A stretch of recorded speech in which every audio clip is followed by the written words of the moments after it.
Welcome to Business Talk Sistercock. I'm Becca. And I'm Ruthie. And today's episode title is How to Buy an Established Business. And with us today, we have Daniel Lee. He started his journey in corporate America, decided to do something different. He has two little kids and that have lots of energy and keep him on his toes. And he actually, if you've been listening to the Resourceful Agent podcast, he was on that podcast recently. And also, I think he sounds like Tom Hanks, but I'll let you decide if you think that's true about him. Thanks so much for being here with us today. Nice intro. I don't think I've ever been introduced as, it's such a wide span of topics, and that's hard to follow. It sounds like Tom Hanks. Great. She was so excited after she talked with you. She was like, man, his cadence sounds just like Tom Hanks. And I was like, okay. I wish I had some lines for you, some Tom Hanks lines that I could rehearse. I need to have that prepared. Well said. Well said. That's probably saying it. You need. He says it so angry. Oh yeah. Yeah. You really have to get in the character. Maybe you don't want to. You can maybe send us like a video clip of that, and then we'll share it on our Facebook page. Yeah, well, thank you, Daniel, so much for being here. We're excited to get to talk with you. Okay, so we've introed you. Now tell us a little bit about your story. What do you do? Well, I think my story starts out like many folks start out, and work hard, go to college, get a good degree, find a good job with a good company, work your way up. Did a stopover to get my MBA. I found myself with a finance degree and eventually started working for an insurance company, and it really piqued my interest and just kind of curiosity working in a claims department. And so I handled claims for a little while and then worked my way into managing and leading a team and then into the department. Moved companies once, and the stint that I just left, I led a region for a major insurance company focusing on their small business insurance product. And so it was really interesting that my role was to lead a team of sales professionals who would call on independent agents, and we would go and sit and talk to those agents. Well, they are small businesses of themselves, from a couple of employees and a small office to very large companies. So just talking to the agents, I got a lot of exposure to small business, and then we were talking about and trying to write more small business accounts. So a really interesting and broad exposure to that. So spent 15 years in various capacities, but all of the work that I spent was majority in leadership, building teams, and delivering a product through people. People were the service. How you executed it in claims or insurance, we talk about it's an invisible product until you need it.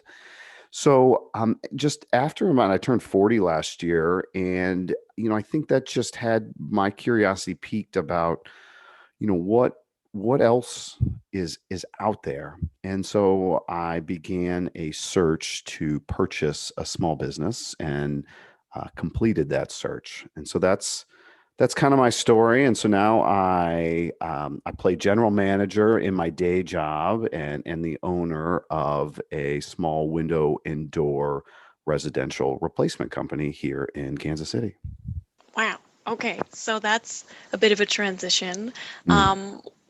What you said that you wanted to acquire a small business. What was your why behind that? You went from insurance to this, but why? Yeah. Great question. So I toyed around with an insurance agency because that's what I knew, and I ran, I did a lot of the financials, what would it take and all that type of stuff.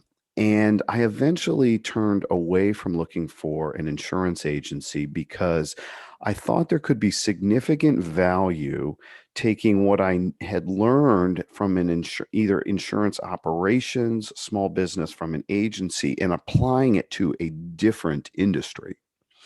And how I went about searching and deciding, and I get this question all the time: how did you decide on, buying a window and door companies? You just must really love windows and doors. You must be so passionate about that. And the answer was not necessarily. It was more along the lines of, what am I passionate about? So I spent, I get up at 5:30 and I would spend time. I read this book. It's something about being the road less stupid. There's a very catchy title by Cunningham is the last name, and so he talked a lot about just thinking and about just sitting in silence and thinking, so sort of meditative, but from a business perspective. And so I did that for probably months. And I came to the conclusion that I wanted to be involved in something that I wanted to be involved. It's going to be work, but it was a destination to some future. And that future, what I wanted was freedom, freedom over my time, that comes with some financial freedom, but that really wasn't the driving motivation. I wanted to do the work that I wanted to do, and in corporate America, I had the opportunity to do that quite a lot. Certainly, there are hurdles to that because you're working for another company, but so I just started to think in those early morning sessions about where did I want to go and what's the best way to get me there. And I found that a business ownership was the way to get me there. More of business ownership's my vehicle to some future versus the goal being business ownership. And throughout the years, I had several leadership assessments, 360 feedback from employees. When I do interviews or when I am being interviewed, I just take notes and notes and notes and just write about things. And so I cataloged those over the years, my strengths assessments, my leadership style, feedback from my direct reports and all that type of stuff, and just kind of found, all right, what do I do well? What have I done well? And I identified I had done well working with people. I always enjoyed having a close knit team. My direct reports were always close knit. We would do things like, we do things after work, not so friends, but just a very tight knit team. And so I wanted to be around people that I enjoyed and that shared similar passion. I had always delivered results through people, never, this awesome product, or the product was the collection of people working together to achieve an outcome. That's what my success was. And my Strength Finder, which is a Gallup a Gallup survey, says that what I do well is strategy, and strategy being defined as I take a whole bunch of data, whether it be physical data or data coming at me through my senses, and I can quickly analyze and develop alternative solutions. So I wanted the ability to steer my own ship, and if I want to go a different direction, I could do it, and I didn't feel constrained. And so when I really found out what type of car that I wanted to build, so I wanted to get into this, and I'm using the analogy of a car, I wanted to get into this car, and it was the type of business that I wanted to get in. So that's kind of how I started. I developed this target statement of I wanted a service-based company with, I think I had 400 to 600,000 in seller discretionary earnings that had an established sales process and in need of operational efficiency. So my two roles in corporate America was a manager of a department of claims, and I defined that's more customer service operation, and I did sales for 3 years. So I wanted a company I felt stronger in operations. So I wanted a company that had an established sales routine and where I could come in and add value, and there was a role for me to play to improving operational efficiency. And I chose to buy a business versus start a business for just a couple of facts. So first of all, there's stats like 1 in 10 startups succeed or last 5 years. But there's incredible statistics on businesses that are established for 10, 15 years, have a tremendous success rate. Businesses that earn revenue of over $1 million have a very high success rate. Well, those businesses, ironically, are started and owned by the baby boomer generation. Baby boomer generation is retiring turning 65 at the tune of 10,000 people a day.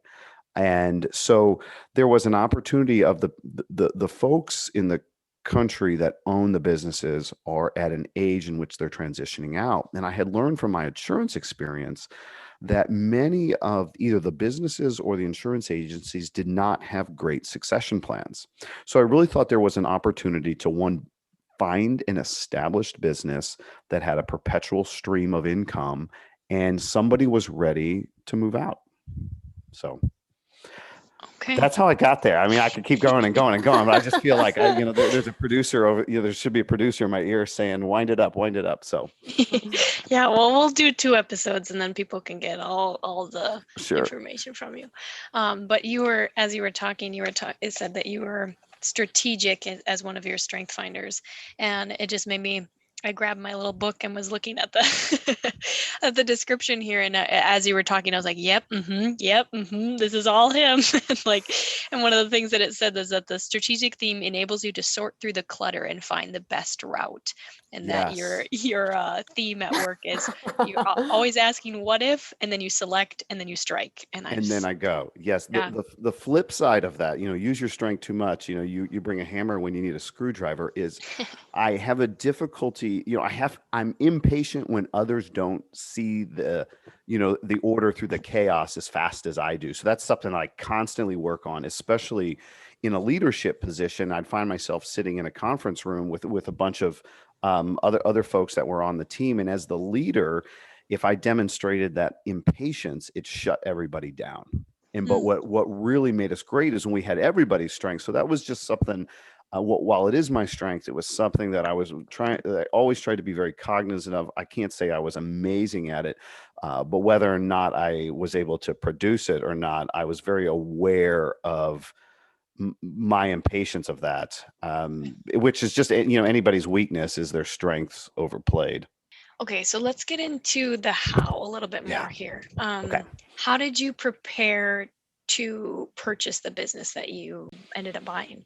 Well, it was about 18-month process. And I started on March 23rd, 2019 with a friend of mine. He and I were just meeting and talking, and we just declared today we're declaring today we're done day. So we just put a marker in the sand and said, all right, within 3 years, we're going to purchase or buy a business. And then the next step I started to do is I shared it with some close friends. I went on a golf trip with some college friends and I shared that with them. And that putting that out there publicly was the first time I'd ever done that. And that just created some accountability. And then I just started reading about topics that I did not normally read about running a business. So I read a lot of leadership, all that type of stuff. I've got a lot of titles that have had a tremendous influence on me. I started reading things about marketing. Believe it or not, I got my old accounting textbook out from my MBA, and I read it like a big nerd that I was. But I was going through all these topics of business ownership, and then I think it was December 2020. No, December 19 of 2019. I read a book called Buy Then Build by this author named Walker Deibel, and he's advocating exactly what I was thinking. But he had gone through it, so I really used that from that point as a playbook, and it really refined my search. And one of the biggest two pieces of advice that he said. Go to a business broker. And a business broker for those people who don't know, business broker is just a real estate agent for businesses. And you don't see them advertised out there as much, but the businesses that the business brokers have, if you use the home analogy, it has been cleaned up. Their books are clean. They have it ready for sale. They've prepared them for what the value of the business is. So that was one really great piece of advice. And so I developed this 1-page sheet. It had my photo on it. It had my target statement I shared earlier, had a little snapshot of my net worth, had a little snapshot of the team, lawyer, accountant, et cetera, people that I'm working with and who I am professionally. So when I sat in front of a business broker, think of it as a resume saying, but what's important to a business broker? Closing a sale. A business broker might close 1-2 sales a year, but yet work on a lot of them. And so I wanted to convey to them that I was serious. So I was capable. I knew what I wanted. I was financially able to do it, and see me as a viable candidate. And so I would sit down. I called all the business brokers in town, essentially, probably not all of them, but many of them, and took a meeting. And I shared my document with them. Say, here's what I'm looking for. What type of listings do you have? And so the process is, if you want to list your business, you're going to take it to the business broker. They're going to spiff it up, but then they're going to go first to their close clients. I think in real estate they call it a pocket listing. And then after that, they're going to send it out to maybe their email address, and they might post it on some online sites. And so going through that process and looking at businesses, and when you look at a business, this is just their financials, a write-up, a little bit of the story. You can go look at them online. You have to sign a non-disclosure agreement. And I got a sense of what was out there, and I would run financials, and I start kicking the tires on this opportunity, that opportunity, looking as many as I can, and found my way into the business that I ended up purchasing. Yeah. So you mentioned so many things. First of all, I also just learned about you that you kept your accounting textbook for over 15 years because that's how long you're working in insurance. But my question is, so while you're doing this process and you had kind of shown your resume, is that typical to bring to a business broker, or was that just something you thought up on your own? I don't know if it's typical. What so as far as I know, I created the one pager, that template that I created, but it's based upon what's important to the business broker. So the business broker represents the other side of the transaction. So I was trying to understand that the business broker probably does a lot of transactions a year that don't actually go through. So I wanted to demonstrate, and so I wrote this down in my journal. This is the takeaways. When I walked out of that room, I want the business broker to say, that guy's got his stuff together. He knows exactly what he wants. He has the experience to do it, and he can close the sale.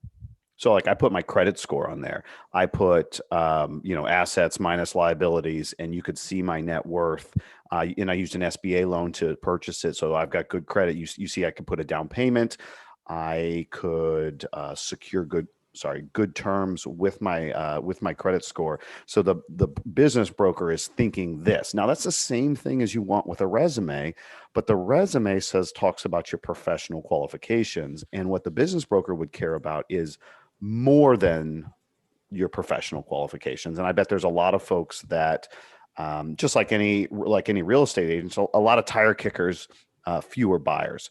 So I think the piece of paper that I put together might have been uniquely mine, but the idea was just simply trying to tap into what this role is concerned about. And they're going to be my gatekeeper to the business owner. Well, then now the business owner sees this thing too. It's like, oh, hey, and this is a small, it's kind of like marrying. I think of it like as a parent having a child and marrying off their kid. I'm going to give this to somebody else to take care of. And I wanted them to see this and be impressed, or, at the end of the day, when I actually got to the owner, I wanted to create the sense the owner wants me to have this business. So that's kind of where it all started from.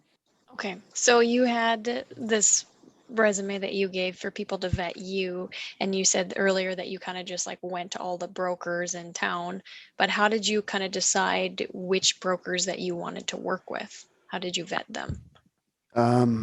So Google search, simple as that. And that's one of my methods. The probably more effective method was I started networking with, to prepare, I went to a lawyer. Hey, can you draw up a transaction? Are you familiar with these transactions? Yes, a business lawyer. And who do you know that does these? Do you know business brokers? Yes, it gave me this name. I sat down with an SBA lender prior to doing any of this to understand what would it take to secure an SBA loan. Showed him my one pager. I think I called it my buyer profile is what I called it, my buyer profile, and had the SBA lender say, hey, could could you take a look at this? Would you, I mean, would you lend to me? There's no such thing as a pre-approval, like you would think about with a house, but had him give me some information that, yeah, you look like a good candidate. Okay, great. What do I need to do to prepare? Who do you know? And he referred me to somebody else. And then I need a CPA to help me do some due diligence on the business. So I went and got some referrals for a CPA, and I asked that person. So I just, at the end of every conversation, I would ask, who else should I speak with? Now, a business broker is not going to refer me to another business broker, but essentially that's how it happened. If you just come in as a random Google searcher, I think they're going to be a bit skeptical. But oftentimes, I would ask my connection to give me an introduction to somebody. So it's a little easier maybe to go to a lawyer, because there's a lot of lawyers, and talk about the transaction. And would you be willing and capable? How much would you charge for this? Hey, who do you know about this? So that's really how I think the most successful part of getting to the business broker would be. Oh my goodness. We've gone through so many things so far, and I feel like you're so good at answering questions we wish we would have also asked and like clarifying those things. So thank you. And if you guys are enjoying this, you need to tune in next week, because we're going to be doing the second part of this with Daniel. Just really quickly, how are ways that people can connect with you? Well, a couple of ways. I think if you want to check out what our company does, our company website is windura.com, WINDURA.com. We are also out there on social, on Facebook and Instagram. If you want to connect with me directly, probably the best way to do that is find me, Daniel G. Lee, on LinkedIn. Awesome. Okay, so we're going to transition into the Sister Gawk portion of this episode. And Daniel shared with us something that we just thought was like, oh man, we need to talk about that. Because this is very unique. Not everyone has this experience. So you probably are one of the few people I know that has delivered a child, it sounds like. I did, and I had no formal training, and it was fortunately well, I guess the formal training was it was my second kid, so I had been through a childbirth before, and I'm sitting in a meeting, and I get a buzz from my wife, and I look at it, and she says, I think I'm going into labor, so not speed home, second kid, we get home. And her water break. No, we get home, and she decides we need to go. We get in the car, and her water breaks in the car. And we live in the suburbs. We are not but 3 to 4 miles from a hospital. And we jump in the car, we turn left, and we go down the street. And she tells me this baby's coming. And so we're at an intersection. It's red light. There's a fire station right there. So I honk the horn and I run this red light, pull right into the fire station. We're going to be saved, I think. And I get out. Well, this is a satellite fire station, and they are out on a call. Oh no. And so I'm trying to dial 911, and you don't ever dial a number in your phone. I can't dial 911. And then I walk around to the passenger side where my wife is, and we've got no choice. Baby is coming out. So we deliver the little fella right there, and we sit there for 8 minutes waiting, call 911, sit there for 8 minutes waiting for the ambulance to come. We ended up getting the recording of that. The lady they gave it to you afterwards. Well, it's public record. So part of my insurance knowledge knows that, 911 calls are all public record. So we called and got the record, and and we listened to it on January 2nd, which is his January 3rd, which is his birthday. But what's so interesting is this kid's personality. It makes so much sense. He has the personality of someone who was born in a parking lot of a fire. And I think later in life, when he tells that story, and they're like, that explains a lot. I recently, one of our younger brothers, there's 7 kids in our family, but he's in the military right now at boot camp. But before he left, I don't know why, but he was like, I need you to watch this video. And I was like, why? And he was like, because we have a lot of sisters. Someday you might need to help birth a child. And so he made me watch this video Wow.